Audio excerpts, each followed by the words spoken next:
मनुष्य के सारे संबंधों का आधार है अपेक्षा। पति कैसा हो जो मेरा जीवन सुख और सुविधा से भर दे। पत्नी कैसी हो जो सदैव मेरे प्रति समर्पित रहे। संतान कैसी हो जो मेरी सेवा करे, मेरा आदेश माने।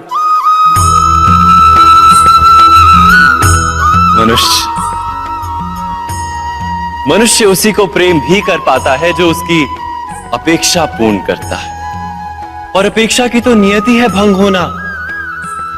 कैसे? क्योंकि अपेक्षा मनुष्य के मस्तिष्क में जन्म लेती है। कोई अन्य व्यक्ति उसकी अपेक्षाओं के बारे में जान ही नहीं पाता। पूर्ण करने की प्रामाणिक इच्छा हो तब भी कोई मनुष्य किसी की अपेक्षाओं को पूर्ण नहीं कर पाता। और वहां से जन्म लेता है संघर्ष। सारे संबंध संघर्ष में परिवर्तित हो जाते। पर मनुष्य अपेक्षा को संबंध का आधार ना बनाए और स्वीकार करे केवल संबंध का आधार, तो क्या ये जीवन स्वयमेव सुख और शांति से नहीं भर जाएगा?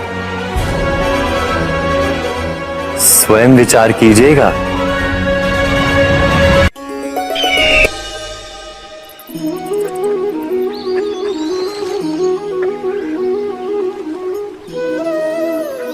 समय के आरंभ से ही मनुष्य को एक प्रश्न सदा पीड़ा देता है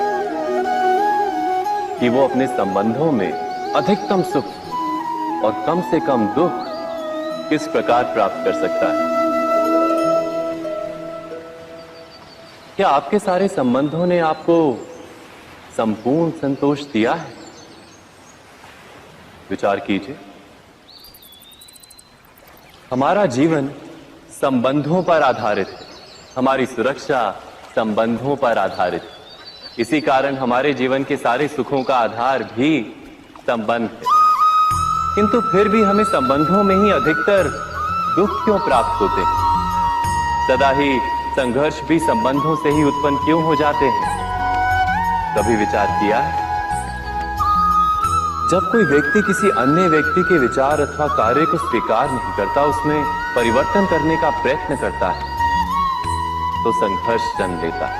अर्थात जितना अधिक अस्वीकार उतना ही अधिक संघर्ष, और जितना अधिक स्वीकार उतना ही अधिक सुख। क्या ये वास्तविकता नहीं? यदि मनुष्य स्वयं अपनी अपेक्षाओं पर अंकुश रखे, अपने विचारों को परखे, किसी अन्य व्यक्ति में परिवर्तन करने का प्रयत्न ना कर स्वयं अपने भीतर परिवर्तन करने का प्रयास करे, तो क्या संबंधों में संतोष प्राप्त करना इतना कठिन? अर्थात क्या स्वीकार ही संबंध का वास्तविक अर्थ नहीं? स्वयं विचार कीजिए।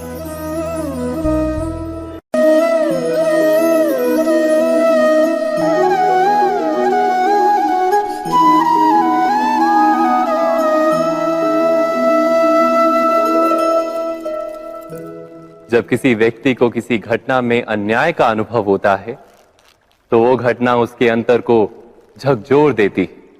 समस्त जगत उसे अपना शत्रु प्रतीत होता है।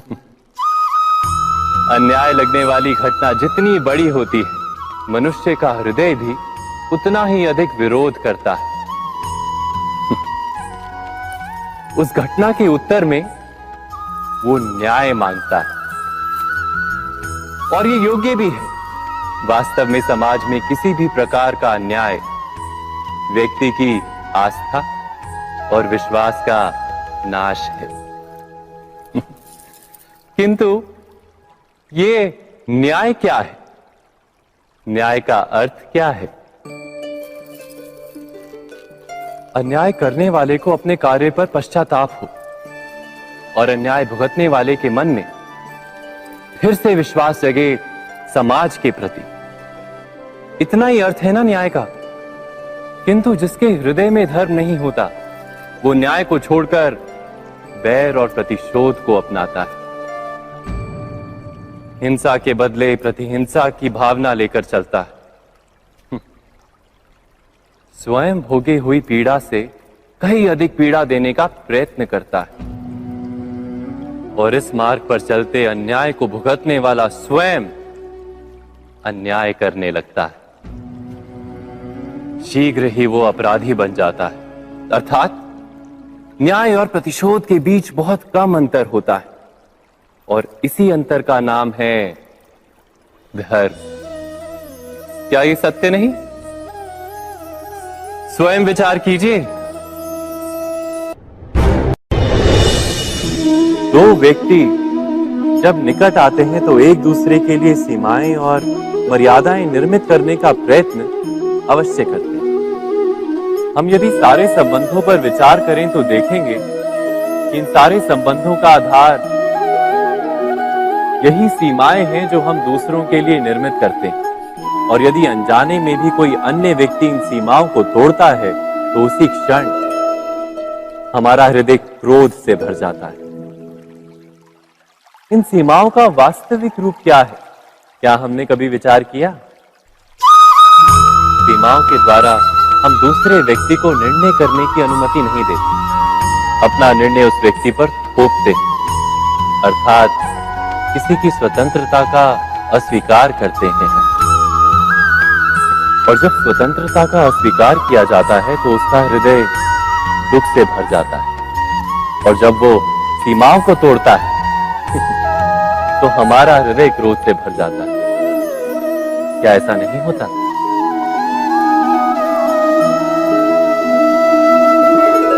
पर यदि एक दूसरे की स्वतंत्रता का सम्मान किया जाए तो किसी मर्यादाओं या सीमाओं की आवश्यकता ही नहीं होती।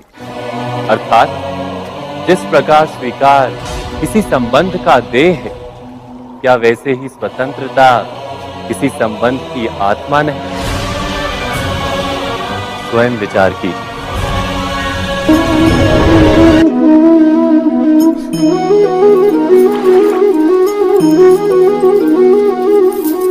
पिता सदा ही अपने संतान के सुख की कामना करते हैं, उनके भविष्य की चिंता करते रहते हैं।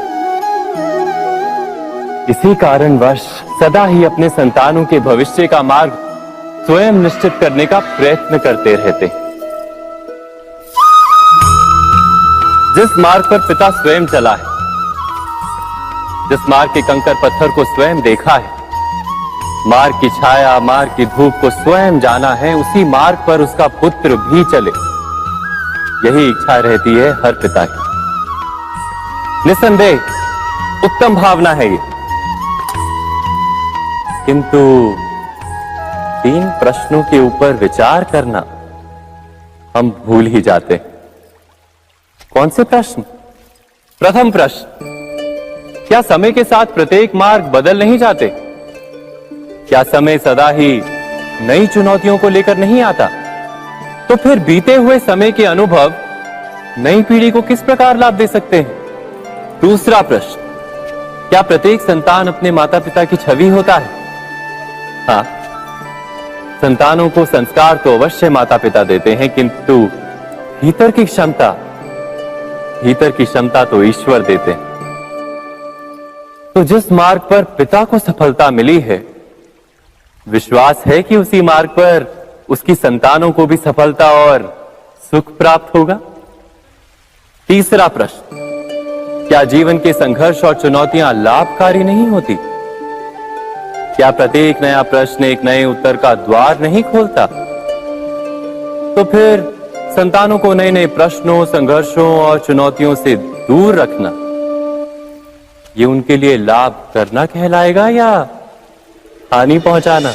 अर्थात जिस प्रकार संतान के भविष्य का निर्माण करने के बदले उसके चरित्र का निर्माण करना श्रेष्ठ है, वैसे संतानों के जीवन का मार्ग निश्चित करने के बदले उन्हें नए संघर्षों के साथ जूझने के लिए मनोबल व ज्ञान देना अधिक लाभदायक नहीं होगा?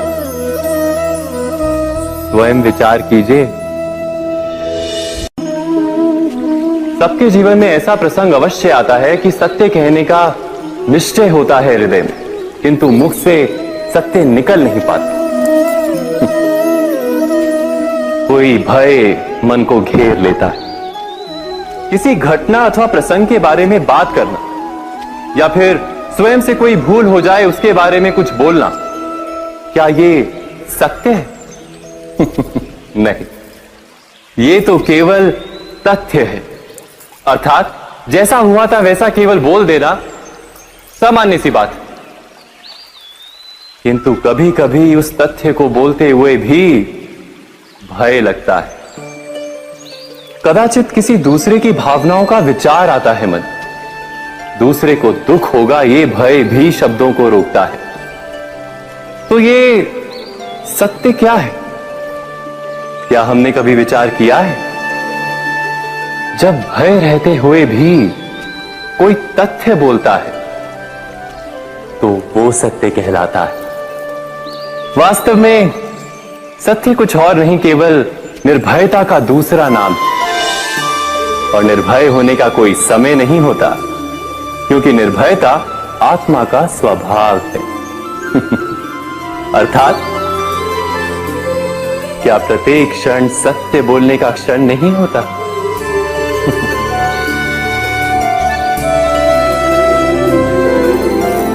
स्वयं विचार कीजिए। जब भी किसी की आशा और इच्छा भंग होती है तो उसका हृदय क्रोध से भर जाता है। जिस व्यक्ति को वो अपना अपराधी समझता है उसे दंड देने का प्रयत्न करता है। पर क्या हमारी इच्छा या आशा का भंग होना क्या सदा ही किसी का अपराध होता है? इच्छाओं के अपूर्ण रहने के तो कई कारण हो सकते हैं। कुछ तो संजोग के कारण अधूरी रह जाती हैं और कुछ नियति के कारण। और कभी कभी इच्छाओं का स्वरूप ही ऐसा होता है कि वो पूर्ण नहीं हो पाती। बिना परिस्थिति पर विचार किए किसी को अपराधी मान लेना न्याय नहीं, प्रतिशोध है। न्याय का आधार तो दया है, करुणा है, और प्रतिशोध का आधार क्रोध, अहंकार। अर्थात हृदय में करुणा धारण किए बिना किसी के अपराध के विषय में विचार करना, किसी को दंड देना, क्या अपने आप में ही अन्याय नहीं? स्वयं विचार कीजिए।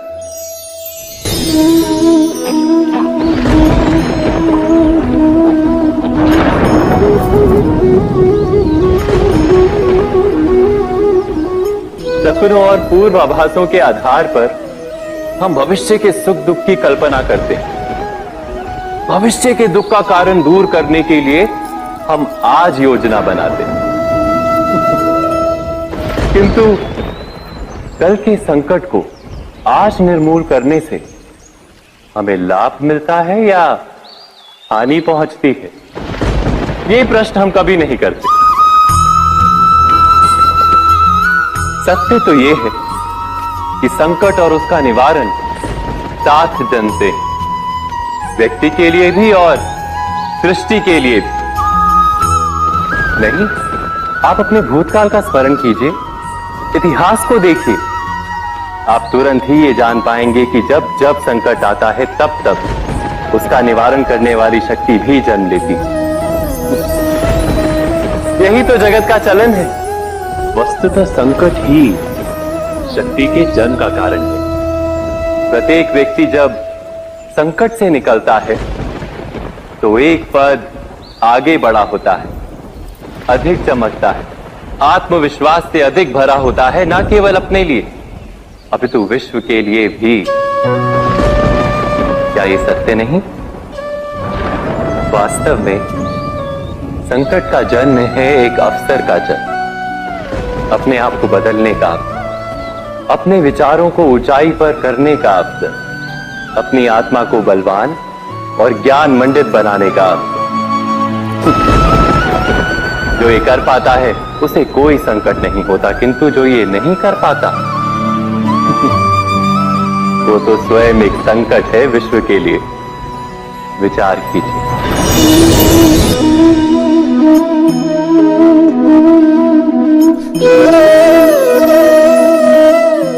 परंपरा में धर्म बसता है और परंपराएं ही धर्म को संभालने का कार्य करती हैं, ये सत्य है। पर क्या केवल परंपरा ही धर्म है? विचार कीजिए। सत्य तो यह है कि जिस प्रकार पाषाण में शिल्प होता है, उसी प्रकार परंपरा में धर्म होता है। इस पत्थर में शिल्प है, ये पत्थर शिल्प नहीं। शिल्प को उजागर करने के लिए उसे तोड़ना पड़ता है, अनावश्यक भागों को दूर करना पड़ता है। ठीक उसी प्रकार परंपराओं में धर्म ढूंढना पड़ता है। जिस प्रकार इंद्र पूजा की परंपरा को तोड़कर गोवर्धन पूजा का धर्म ना ढूंढा जाता, तो यादवों को उनकी मुक्ति का मार्ग नहीं मिल पाता। अर्थात परंपरा को पूर्णता छोड़ देने वाला धर्म से वंचित रह जाता है, और परंपरा का अंध अनुकरण करने वाला भी धर्म को प्राप्त नहीं कर पाता। कहते हैं हंस के पास नीर क्षीर विवेक होता है। दूध में मिले पानी को छोड़कर केवल दूध ही ग्रहण करता है। तो क्या सच्चा धर्म प्राप्त करने के लिए हृदय में ज्ञान से जन्मा विवेक आवश्यक है? और ऐसे विवेक के बिना जिसे धर्म मान भी लिया जाए, जो वास्तव में धर्म ना भी हो, ऐसा भी तो हो सकता है। स्वयं विचार कीजिएगा।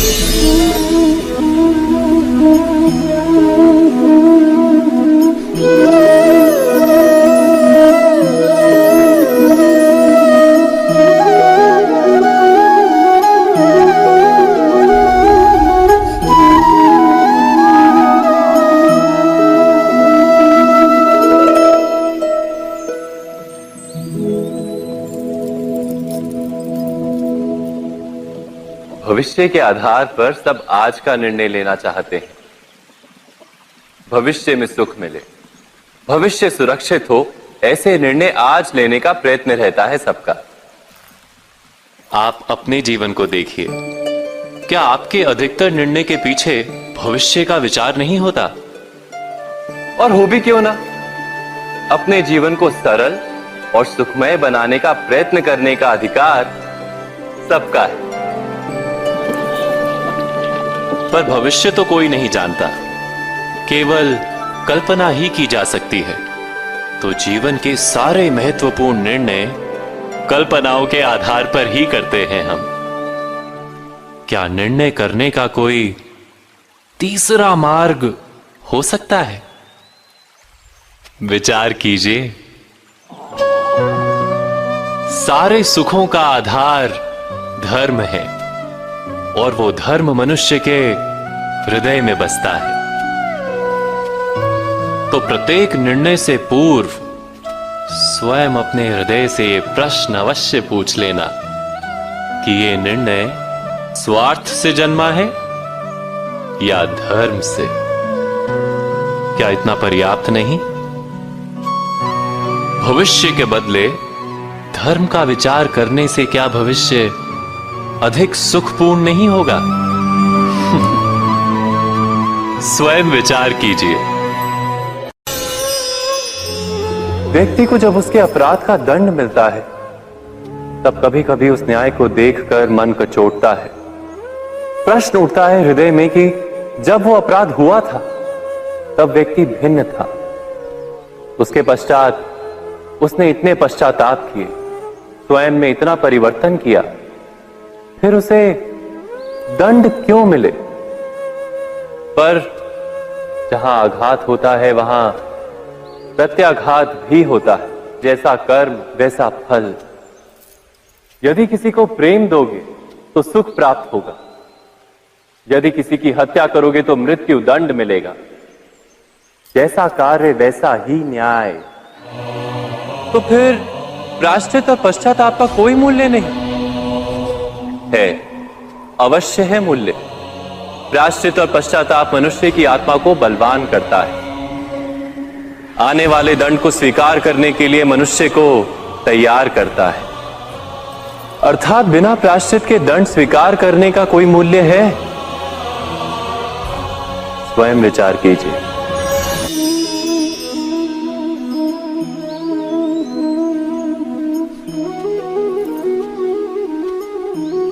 जब अपने किसी अच्छे कार्य के उत्तर में दुख प्राप्त होता है अथवा किसी को उसके दुष्ट कार्य में सुख मिलता है तो मन अवश्य ये विचार करता है कि अच्छा कार्य करने का, धर्म के मार्ग पर चलने का तात्पर्य क्या है।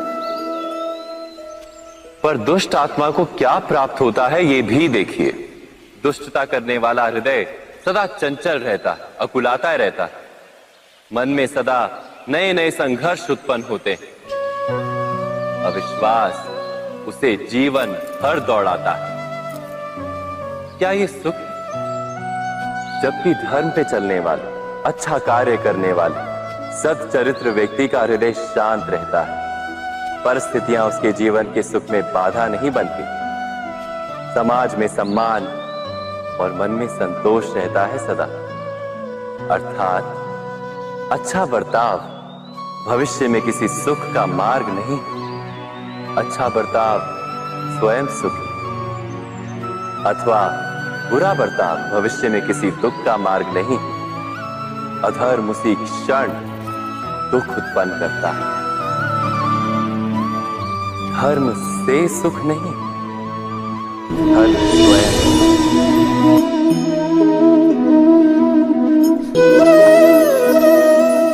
सत्ता की लालसा सबके हृदय को घेरे रहती है। प्रत्येक व्यक्ति अपना एक राष्ट्र निर्मित करने का प्रयत्न अवश्य करता है। फिर वो राष्ट्र कुरु राष्ट्र की भांति बहुत बड़ा हो या फिर अपने परिवार तक सीमित हो, वो सत्ता प्राप्त करने का प्रयास अवश्य करता है। किंतु सत्ता का वास्तविक रूप क्या है? क्या हमने कभी विचार किया है? एक मनुष्य जितने अधिक लोगों के जीवन को प्रभावित कर सके, जितने अधिक लोगों के जीवन की स्वतंत्रता पर अंकुश रख सके, उतनी ही अधिक सत्ता का अनुभव करता है वो। सत्ता का वास्तविक रूप ही है अन्य के जीवन पर स्वयं का प्रभाव। किंतु क्या वास्तविक प्रभाव प्रेम, दया, करुणा और धर्म से निर्मित नहीं होता? जब भी मनुष्य कठोरता और अधर्म से सत्ता प्राप्त करने का प्रयत्न करता है, तब वो दूसरों के हृदय में विरोध अथवा विद्रोह को जन्म देता है। और परिणाम कुछ इस प्रकार।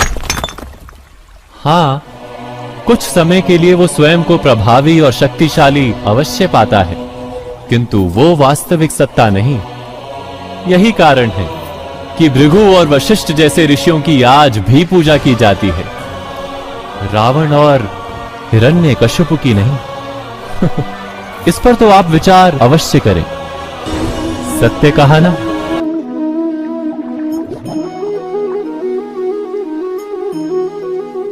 इस संसार में आने वाला प्रत्येक बालक संपूर्णतः संस्कार रहित होता है। उसके अंतर पर ना किसी अच्छे संस्कार के चिन्ह अंकित होते हैं, ना ही बुरे संस्कार के। अर्थात जन्म से बालक में ना कोई गुण होता है और ना ही कोई दोष। तो ये दोष अथवा गुण किस प्रकार प्राप्त होते हैं? क्या हमने कभी विचार किया है? जो बात माता पिता के मुख से निरंतर सुनी जाती है, वही बात उनकी संतानों के हृदय का संस्कार बनती है। जैसे किसी गांव में नदी तट तक एक पगडंडी बन जाती है केवल उस मार्ग पर बार बार चलने के कारण। अर्थात माता पिता के हृदय की इच्छाएं उनकी संतानों के हृदय का दोष अथवा गुण बनकर जन्म लेती हैं। क्या ये सत्य नहीं? पर फिर भी जब उनकी संतानों में कोई दोष दिखाई देता है तो माता पिता आश्चर्य और दुख से भर जाते हैं। माता पिता का हृदय ये प्रश्न करता है कि उनकी संतानों में ये कुसंस्कार आए कहां से? सत्य तो यही है कि माता पिता अपनी संतानों को अनजाने में ही कुसंस्कार के बीज दे देते हैं, जो उनके संतानों की हृदय भूमि पर कुसंस्कार का वृक्ष बनकर उगता है। अर्थात अपनी संतानों को सुसंस्कारी और धर्ममय बनाने की आशा रखने वाले प्रत्येक माता पिता को प्रथम अपने हृदय की इच्छाओं पर अंकुश रखना क्या अनिवार्य नहीं?